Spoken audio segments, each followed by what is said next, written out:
नमस्कार, बुलेटिन में स्वागत है आपका और मैं हूं आपके साथ जागृति खंतवाल। बुलेटिन का आगाज करेंगे बड़ी खबर के साथ। बड़ी खबर, बड़ी जानकारी। गोरखपुर दौरे पर मुख्यमंत्री योगी आदित्यनाथ इस वक्त की बड़ी खबर। दौरे के दूसरे दिन जनता दरबार लगाया, सभी लोगों की सुनी समस्याएं, अधिकारियों को भी मौके पर ही तमाम समस्याओं के निस्तारण के निर्देश दिए हैं। ये बड़ी खबर, बड़ी जानकारी आपको बता रही। जहां मुख्यमंत्री योगी आदित्यनाथ अपने गोरखपुर दौरे पर हैं, तो वही अपने गोरखपुर दौरे के दूसरे दिन जहां उन्होंने जनता दरबार लगाकर लोगों की समस्याओं को सुना। ये तस्वीरें भी आपको दिखा रहे हैं गोरखपुर की। इस दौरान तमाम विभागों के अधिकारियों को मौके पर ही समस्याओं के निस्तारण के निर्देश भी दिए। ये बड़ी खबर, बड़ी जानकारी गोरखपुर से। तो जनता दरबार के दौरान जहां मुख्यमंत्री योगी आदित्यनाथ सभी लोगों की समस्याएं सुनते नजर आए, ये तस्वीरें भी आपको दिखा रहे हैं। इस दौरान मुख्यमंत्री योगी आदित्यनाथ ने मौके पर मौजूद तमाम अधिकारियों को समस्याओं के निस्तारण के निर्देश भी दिए।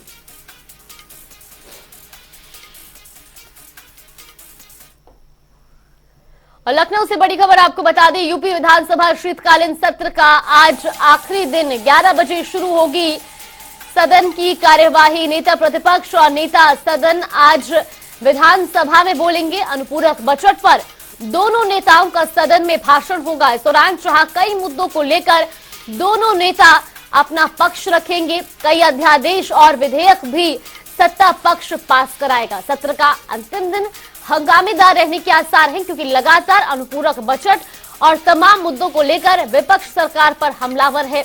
ऐसे में जहां आज नेता सदन और नेता प्रतिपक्ष दोनों ही अनुपूरक बजट पर बोलेंगे और साथ ही आपको बता दें कि सत्र के अंतिम दिन हंगामेदार रहने के आसार भी लगाए जा रहे हैं। विपक्ष कर सकता है सदन का समय बढ़ाने की मांग। विपक्ष की ओर से सदन की कार्यवाही का समय बढ़ाने की मांग की जा सकती है। ये बड़ी खबर, बड़ी जानकारी लखनऊ से। शीतकालीन सत्र का आज आखिरी दिन, आपको बता दें आज सत्र का अंतिम दिन है और ऐसे में आज सदन के अंदर हंगामे के आसार भी जताए जा रहे हैं, क्योंकि एक तरफ जहां विपक्ष सदन का समय बढ़ाने की मांग कर सकता है, तो वही अनुपूरक बजट को लेकर आज नेता प्रतिपक्ष और नेता सदन दोनों ही अपनी बात रखेंगे, अपना भाषण देंगे। और इस दौरान जहां विपक्ष तमाम मुद्दों को लेकर सरकार का घेराव भी करेगा। सर्वश्रेष्ठ प्रदर्शन टीवी चैनल द्वारा दिखाया जा रहा है। आप इंतजार करिए। भारतीय जनता पार्टी सभी राज्यों में जीत रही है और दक्षिण के राज्यों में हम बेहतर प्रदर्शन कर रहे हैं। आप इंतजार करिए, रिजल्ट 3 तारीख को ही आने वाला है। सर, विधानसभा सत्र चल रहा है, ऐसे में जो विपक्ष है जाति जनगणना पे, सर विपक्ष इस प्रकार की बातें जनता को गुमराह करने के लिए कर रहे हैं। हम प्रदेश के चतुर्मुखी विकास के लिए प्रतिबद्ध हैं। तो बड़ी खबर आपको बता रही, अनुपूरक बजट को लेकर आज दोनों ही नेता अपनी बात रखेंगे। वैसी खबर पर ज्यादा जानकारी के साथ हमारे सहयोगी अनूप कुमार सिंह हमारे साथ जुड़ गए। अनूप, सबसे पहले आपसे जानना चाहेंगे, आज शीतकालीन सत्र का आखिरी दिन है, हंगामेदार रहने के आसार आज लगाए जा रहे हैं। फिलहाल क्या कुछ जानकारी सामने आ रही है? देखिए जागृति, आज इस शीतकालीन सत्र का आखिरी दिन है, काफी हंगामेदार होने वाला है, क्योंकि 29 तारीख को अनुपूरक बजट पेश किया गया था। 5 अध्याय जो विधेयक थे वो भी पटल पर रखे गए थे। आज वो विधेयक अध्यादेश पारित होने हैं। निश्चित रूप से इस 4 दिनों की कार्यवाही में जो भी प्रश्न और उत्तर जो हुए हैं उसको लेकर आज मुख्यमंत्री योगी आदित्यनाथ विपक्ष को संतुष्ट करते नजर आएंगे। समाजवादी पार्टी के राष्ट्रीय अध्यक्ष और नेता प्रतिपक्ष अखिलेश यादव आज पूरी तैयारी के साथ सदन पहुंचेंगे और तमाम, आपने देखा होगा इस 4 दिन की सत्र की कार्रवाई में शराब का भी मुद्दा उठा है, जो जातिगत जो जनगणना की बात कही गई थी उसका भी मुद्दा उठा है, महंगाई बेरोजगारी के भी तमाम मुद्दे उठाए गए हैं। तो कुल मिला के इन सब मुद्दों पर आज मुख्यमंत्री योगी आदित्यनाथ जवाब देते नजर आएंगे। और आपने देखा होगा कि पिछले सत्र में कानून व्यवस्था को लेकर नेता प्रतिपक्ष की तरफ से बड़ा सवाल उठाया गया था, जिसमें प्रयागराज में हत्याकांड उसी समय हुआ था। मुख्यमंत्री योगी आदित्यनाथ उस समय भी काफी नाराज भी हुए थे और उस पर कार्रवाई करने के लिए भी उन्होंने कहा था कि मिट्टी में मिला देंगे। उसके बाद आपने देखा भी होगा किस तरीके से उत्तर प्रदेश में कार्रवाई का दौर चला था। तो कुल मिला के आज नेता प्रतिपक्ष या नेता सदन के बीच हंसी मजाक भी होती है, नोकझोंक भी होती है और तमाम मुद्दे उठाए भी जाते हैं। तमाम ये सब मुद्दों के साथ साथ आज हमारे साथ बहुत ज्यादा जानकारी के साथ हमारे वरिष्ठ सहयोगी टी.एन. मिश्रा जी हैं। सर, पिछले सत्र में हम लोग देखे थे किस तरीके से नेता प्रतिपक्ष और नेता सदन में किस तरीके से नोकझोंक भी हो रही थी, उसके बाद कार्रवाई लगातार हुई थी। आज भी वैसा ही कुछ दिखने वाला है क्या? हाँ, कमोबेश आज भी यही हालत होगी। देखो, नेता प्रतिपक्ष और जो है और मुख्यमंत्री दोनों के बीच में तकरार भी होती रहती है और जो है उनकी बातें भी आपस में होती रहती है। जब कहीं अकेले मिलते हैं सदन से बाहर तो उनकी दूसरी हंसी मजाक और बैठ के दावत भी करते हैं। और लेकिन जब सदन में होते हैं तो जो अपनी पार्टी के पक्ष रखते हैं, भाई स्वाभाविक है, सपा विपक्षी पार्टी है तो अपने पक्ष रखेगी। तो सपा सरकार की जो कमियां हैं उजागर करती है, उस पर कभी कभी जो है वो तीखे हो जाते हैं और उसके बाद सीएम जब जवाब देते हैं तो भी तीखे लहजे में जवाब देते हैं।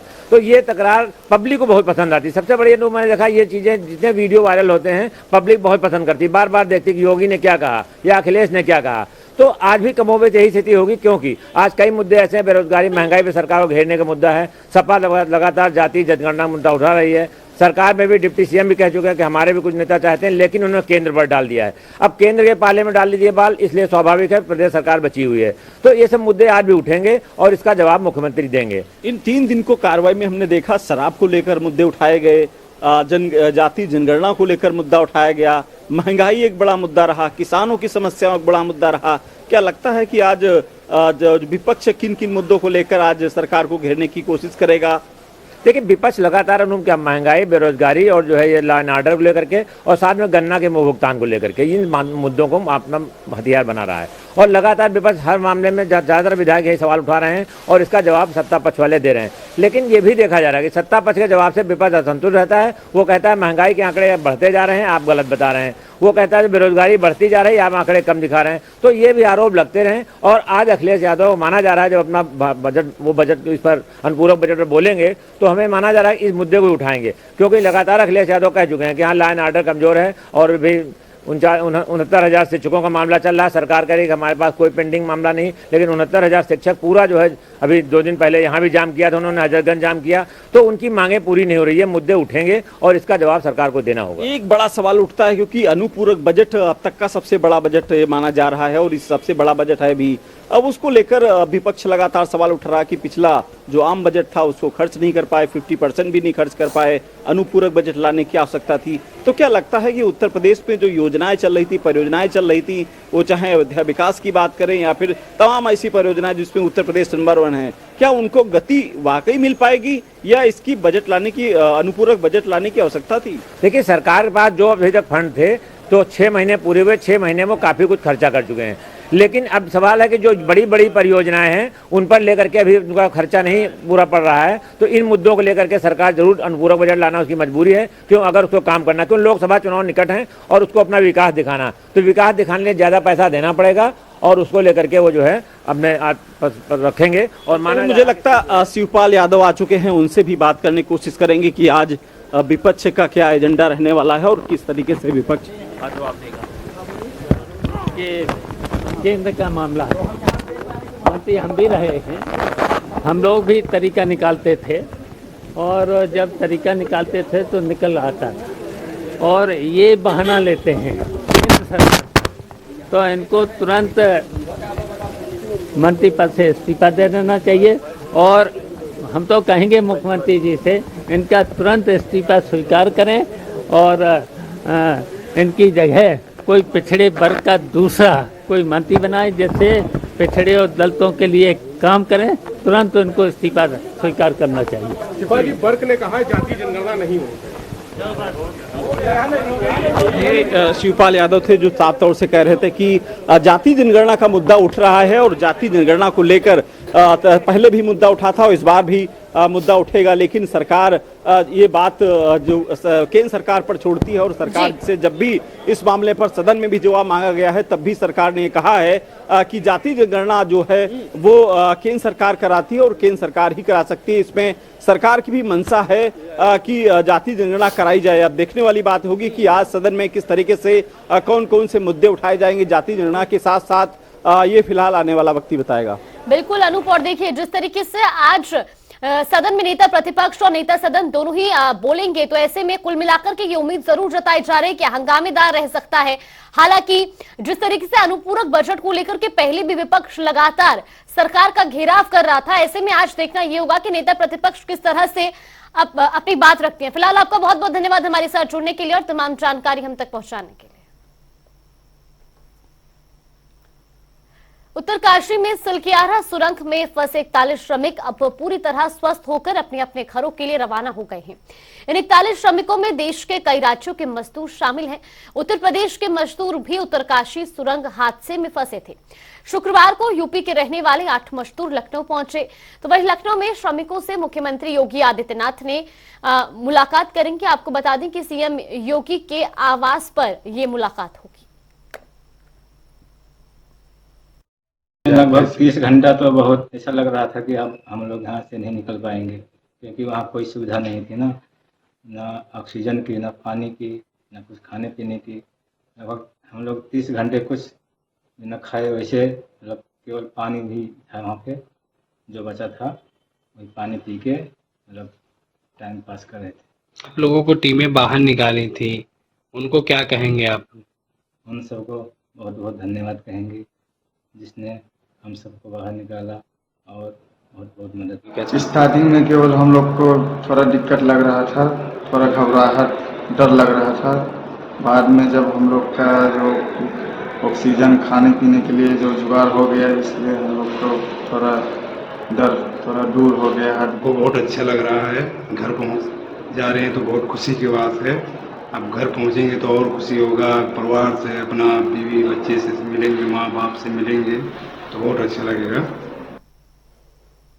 रुक करेंगे बड़ी खबर की ओर। लखनऊ से बड़ी खबर, यूपी में बढ़ते कोहरे की मार। कोहरे के चलते रेलवे ने रद्द की 24 ट्रेनें, कुछ ट्रेनों के रूट भी बदले गए हैं। आपको बता दें कि डबल डेकर, हमसफर एक्सप्रेस सहित कई ट्रेनें 29 फरवरी तक के लिए निरस्त रहेंगी। ये बड़ी खबर, बड़ी जानकारी, जहां बढ़ती ठंड के साथ अब कोहरे की बढ़ती धुंध के चलते जहां ट्रेनों को निरस्त करने का फैसला लिया गया है। आपको बता दें कि यूपी में बढ़ते कोहरे की मार को देखते हुए 24 ट्रेनें रेलवे ने रद्द की हैं, जो कि 29 फरवरी तक निरस्त रहेंगी और साथ ही कुछ ट्रेनों के रूट भी बदले गए हैं। खासतौर पर डबल डेकर और हमसफर एक्सप्रेस सहित कई ट्रेनें फिलहाल 29 फरवरी तक के लिए रेलवे ने निरस्त कर दी है। ये बड़ी खबर, बड़ी जानकारी। यूपी में बढ़ते कोहरे के चलते रेलवे ने रद्द की 24 ट्रेन। तो आपको बता दें कि जहां कोहरे की वजह से जो तमाम समस्याएं रेलवे विभाग को, तो वहीं से खबर पर ज्यादा जानकारी के साथ हमारे सहयोगी टीएन मिश्रा हमारे साथ जुड़ गए। टीएन, सबसे पहले आपसे जानना चाहेंगे, जहां रेलवे ने 24 ट्रेनें रद्द की है और कई ट्रेनों में बदलाव भी किया है, आखिर आगे कब तक ये ट्रेनें जो है वो निरस्त रहेंगी और खासतौर पर जो रूट बदलाव किए गए हैं उनमें क्या कुछ बदलाव देखने को मिलेंगे? जागृति रेलवे हर साल क्या करता है, जब कोहरे का समय आता है तो वो 2 महीने के लिए काफी कुछ जो है ट्रेनें कैंसिल कर देता है, ताकि जो अन्य ट्रेनें हैं उनको चलाने के लिए जो है उसका रूट क्लियर हो। तो अभी क्या 24 ट्रेनों से रद्द करने घोषणा की और 41 ट्रेनों का जो है डाइवर्जन और थोड़ा उनके फेरे कम किए गए हैं।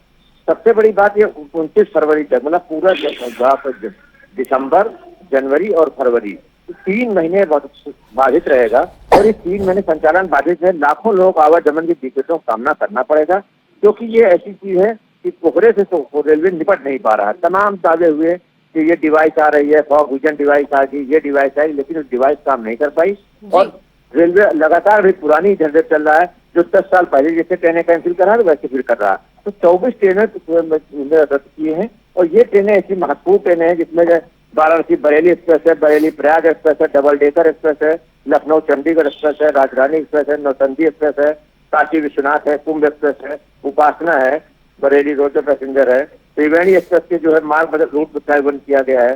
तो ये स्थिति ऐसी है कि इस दौरान लोगों को आवागमन में दिक्कतों का सामना करना पड़ेगा। विंटर वेकेशन में लाखों लोग आते जाते हैं, उनको दिक्कतों का सामना करना पड़ेगा। तो ये समस्या आने वाली है जो भी फरवरी तक चलेगी। जी जागृति। बिल्कुल टीएन, बहुत बहुत धन्यवाद आपका हमारे साथ जुड़ने के लिए और तमाम जानकारी हम तक पहुंचाने के लिए। और रुक करेंगे अगली बड़ी खबर की ओर। बड़ी खबर आपको बता दें, बड़ी खबर, बड़ी जानकारी। इस वक्त की बड़ी अपडेट इलाहाबाद हाई कोर्ट से जुड़ी ये बड़ी खबर। माफिया मुख्तार के बेटे की जमानत का मामला आपको बता दें। उमर अंसारी की अग्रिम जमानत पर सुनवाई पूरी हुई है। कोर्ट ने सुनवाई के बाद फैसला सुरक्षित रखा है। फैसला आने तक उमर की गिरफ्तारी पर भी रोक लगाई गई है। चुनाव आचार संहिता उल्लंघन का आरोप लगा है। आपको बता दें कि जस्टिस समित गोपाल की सिंगल बेंच ने यह सुनवाई की है और अब फैसला भी सुरक्षित रखा गया है। बड़ी खबर, बड़ी जानकारी इलाहाबाद हाईकोर्ट से जुड़ी।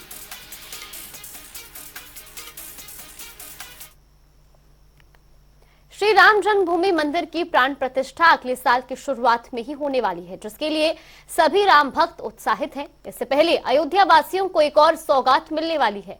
जी हां, प्राण प्रतिष्ठा से पहले अंतर्राष्ट्रीय श्री राम हवाई अड्डे का संचालन शुरू हो जाएगा। देखिए रिपोर्ट।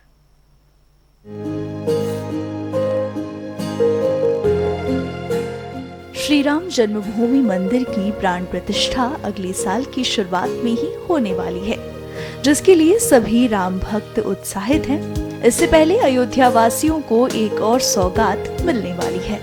जी हां, प्राण प्रतिष्ठा से पहले अंतर्राष्ट्रीय श्री राम हवाई अड्डे का संचालन शुरू हो जाएगा। पहला टर्मिनल शुरू होने के बाद सालाना करीब 6 लाख यात्री इसकी सुविधाओं का लाभ ले सकेंगे।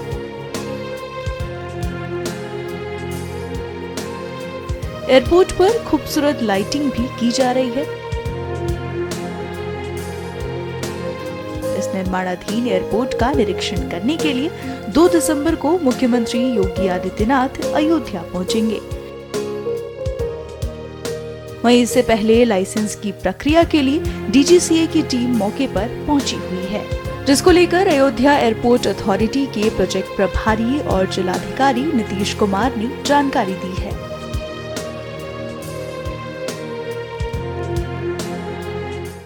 नया एयरपोर्ट बनता है तो उसको लाइसेंस की प्रक्रिया से गुजरना पड़ता है। लाइसेंस की प्रक्रिया के लिए ये director of general civil aviation यानी कि डीजीसीए की टीम यहाँ पर विजिट कर रही है। उनके डायरेक्टर्स वगैरह यहाँ पर आए हुए हैं और सब चीज़ों को करके डीजीसीए का लाइसेंस दिया जाएगा। और बाकी एयरपोर्ट पर काम चल रहा है। अभी 2 तारीख को आदरणीय मंत्री जी सिंधिया साहब, योगी साहब और वीके गुप्ता साहब यहाँ पर आ रहे हैं एक प्रोग्रेस रिव्यू के लिए। तो बहुत जल्दी बिल्डिंग को तैयार करके उड़ान के लिए तैयार किया जाएगा। कब तक उड़ान की प्रोसीजिंग चालू हो सकती है? पहली उड़ान कब हो रहा है? देखिए, ये डायरेक्टरेट हमारा ऑपरेशनल डायरेक्टरेट देखता है। दिल्ली डायरेक्टरेट से निर्देश आते हैं इस चीज़ के लिए। जहाँ तक कंप्लीशन की बात है तो हम लोग एंड ऑफ दिसंबर तक इन चीज़ों को, जितनी भी हमारे प्रोसीजर्स हैं, लाइसेंसिंग वगैरह है, कंस्ट्रक्शन है, एनओसीज है, वो हम एंड ऑफ दिसंबर तक कंप्लीट कर लेंगे। तो होपफुली उसी के दौरान मंदिर से पहले उद्घाटन जरूरी है। अभी टर्मिनल बिल्डिंग कितना बन गया है? रनवे का क्या पोजीशन है? रनवे और हमारी नाइट लैंडिंग फैसिलिटी, आइसोलेशन, ये सब 100% हो गए हैं। आप देख भी रहे होंगे। और बिल्डिंग हमारी 95% है अभी। और जितनी भी अंदर हमारी एक्सरे बैगेज हैं, चेयर्स का डिस्ट्रीब्यूशन है, साइनेजेस हैं, ये सब लोग प्लेस कर रहे हैं धीरे धीरे। अयोध्या में निर्माणाधीन एयरपोर्ट का फर्स्ट फेज का काम लगभग कंप्लीशन की स्थिति में है। एयर स्ट्रिप हमारा कंप्लीट हो चुका है, रेसा और नाइट लैंडिंग फैसिलिटी का काम कंप्लीट हो चुका है। टर्मिनल बिल्डिंग का काम फिनिशिंग के स्तर पे हो रहा है अभी, और इसका निरीक्षण करेंगे माननीय मुख्यमंत्री जी। और उसके बाद फिर हम लोग उसकी तैयारियों का पूरा जायजा लेने के बाद फिर इसका जल्दी से ऑपरेशन किया जाएगा। इसको आपको बता दें कि अयोध्या नगरी में बन रहे इस अंतर्राष्ट्रीय एयरपोर्ट का निर्माण 821 एकड़ जमीन पर होना है, जिसमें पहले चरण के निर्माण के लिए प्रदेश के नागरिक उड्डयन विभाग व एयरपोर्ट अथॉरिटी ऑफ इंडिया ने 317 एकड़ जमीन का अधिग्रहण किया है। इस एयरपोर्ट को अयोध्या के राम मंदिर के मॉडल की तरह तैयार किया जा रहा है। पूरी इमारत पर राम मंदिर की तरह नक्काशी भी की जा रही है और टर्मिनल में रामायण से संबंधित चित्र लगाए जाएंगे।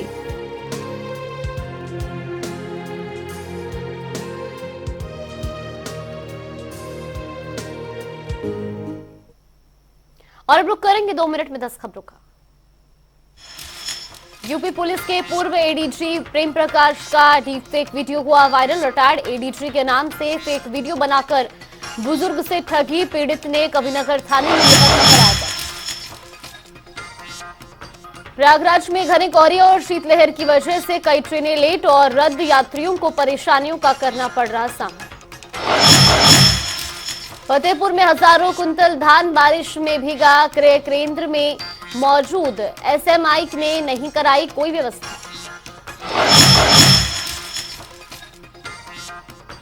प्रयागराज के मीरापुर मंडल में चलाया गया वोटर चेतना महाअभियान। पूर्व महापौर अभिलाषा गुप्ता नंदी ने चलाया महाअभियान। वोटर आईडी कार्ड में कुछ गलतियों को सुधारने के लिए अभियान चला। प्रयागराज में यातायात माह का हुआ समापन। 1 करोड़ से ज्यादा वसूला गया चालान। इस मौके पर पुलिस लाइन में समापन कार्यक्रम आयोजित। प्रतापगढ़ में रोडवेज बस और कार में हुई जोरदार टक्कर। हादसे में 2 लोगों की मौत, करीब दर्जन भर लोग घायल। घायलों का कराया गया मेडिकल कॉलेज में भर्ती। एटा में तेज रफ्तार का कहर। 2 बाइकों में आमने सामने हुई टक्कर। दोनों बाइकों के एक्सीडेंट में दोनों बाइक सवार हुए गंभीर घायल। फतेहपुर में बेकाबू कार सड़क किनारे खड़ी किशोरी को कुचला। हादसे में किशोरी की मौत, परिजनों में मचा कोहराम। सूचना के बाद मौके पर पहुंची पुलिस ने शव को कब्जे में लेकर पोस्टमार्टम के लिए भेजा। आगरा में नाबालिग और महिला से मारपीट का वीडियो वायरल। रिश्तेदारों को न बुलाने को लेकर महिला और युवती को जमकर पीटा। आगरा थाना खंदौली क्षेत्र का मामला। ताजमहल की खूबसूरती पर लगा दाग। गोल्डी काइनरोनोमस नाम के कीड़े ने लगाया दाग। कीड़े ने सफेद मार्बल पर हरे रंग के दाग छोड़े। चलिए बुलेटिन में फिलहाल के लिए बस इतना ही। यहाँ पे रुकते हैं एक छोटे से ब्रेक।